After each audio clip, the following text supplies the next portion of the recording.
Yo, you got a mic. What's going on, guys? Back here with another banger video. And in today's video, I'm continuing the series of where I rewrite the DCEU. And in today's video, we're going to be covering Chapter 2. Now, this chapter will cover more than 5 movies, which the first chapter did. I'm going to estimate around 7 to 8. And not every single chapter will end with a Justice League movie, but likely with a team-up movie of some sorts. Maybe it's a villain team-up, maybe it's a hero team-up, but it's not going to definitively end with the Justice League. Before I get into the video, make sure to like, subscribe, comment, share, and turn on that notification bell so you never miss one of my fire uploads. With all that yapping out of the way, let's get right into the video. The first movie in the DCEU Chapter 2 will be Batman Under the Red Hood. This story will follow similar events that happened in the animated movie, but there will be some additions, including Slade Wilson as an added villain, along with the League of Assassins. There is quite a few new characters in this movie, so I'm just going to go over all of the castings real quick. There will be a cameo of Dick Grayson as Nightwing in Bloodhaven when Bruce goes to talk to him, and he'll be played by Dylan O'Brien. NPC pick, I know. And then for the actor of Red Hood, we'll do Taron Egerton. Then for the Joker, let's just throw in Willem Dafoe. The Joker is not going to be a crucial part, and everyone's wanted to see Willem Dafoe as the Joker, so let's just throw him in there as that. For the League of Assassins, Talia al Ghul will be played by Isa Gonzalez, and Ra's al Ghul will be played by Murray Abraham. And the final character we need to cast is Black Mask, who will be played by Giancarlo Esposito. And his face is going to be covered basically the whole time with the mask. And you just need like an imposing voice, which he definitely has. And Deathstroke will still be played by Joe Manganiello. So like I said before, the story will be similar to what it was in Under the Red Hood, but it will just dive deeper into the League of Assassins. And for this universe, Ra's al Ghul will basically be a raisin. Like, he'll be so cooked from all the use of the Lazarus Pit that he can't really do anything, so it's more Talia who runs the League, and she just gets orders from her father. Black Mask hires Slade to get rid of Red Hood, because Red Hood is obviously trying to kill Black Mask, so he hires Slade.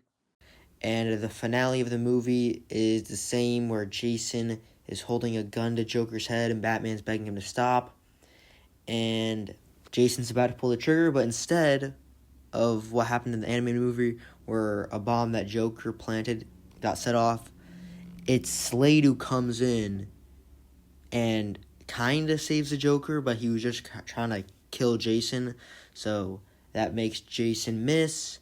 And then there's like a 3-way fight, almost 4-way, because Joker's even there, between Jason, Slade, and Batman, and they're all fighting it out. This would be like a crazy action sequence, because these are like some of the best martial artists in the verse. Eventually, Batman captures the Joker, Slade is beaten, and Jason disappears after kind of being coerced by Bruce, but he kind of is just still mad at him and dips out. And I want to go back to the League of Assassins for a second.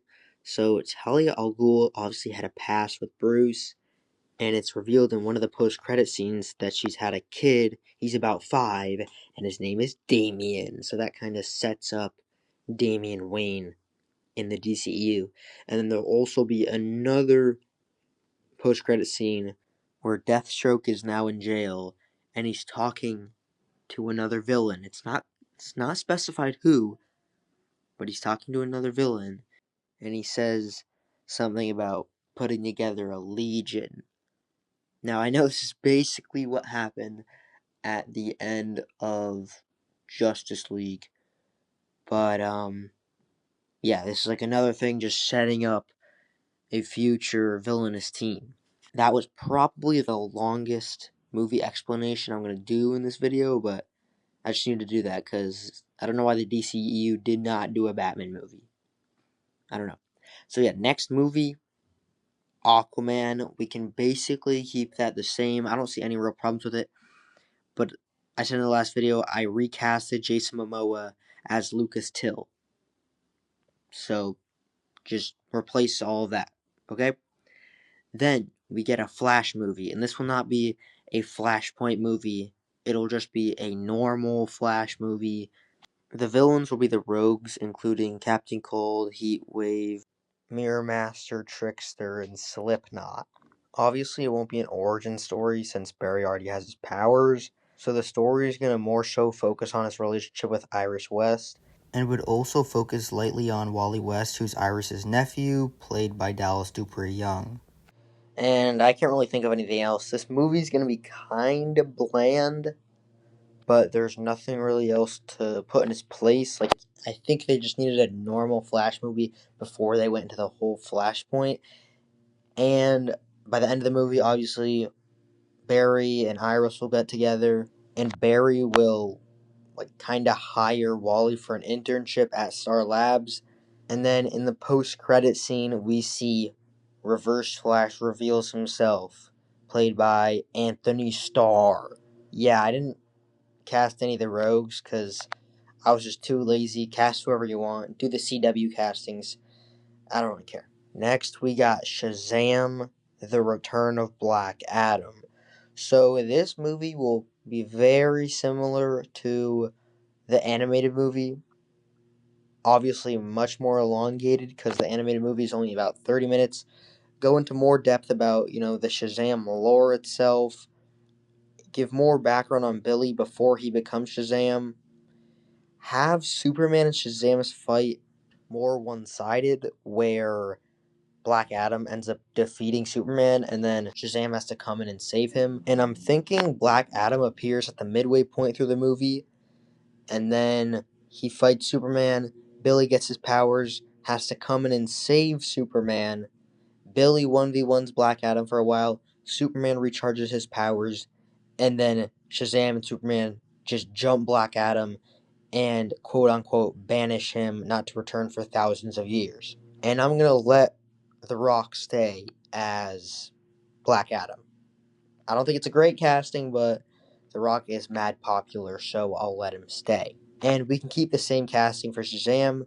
I would just make the actor who plays Shazam, not the one who plays Billy Batson, the one who plays the adult Shazam, make him less childish, because people critiqued that Shazam as an adult acts more childish than Billy as a kid.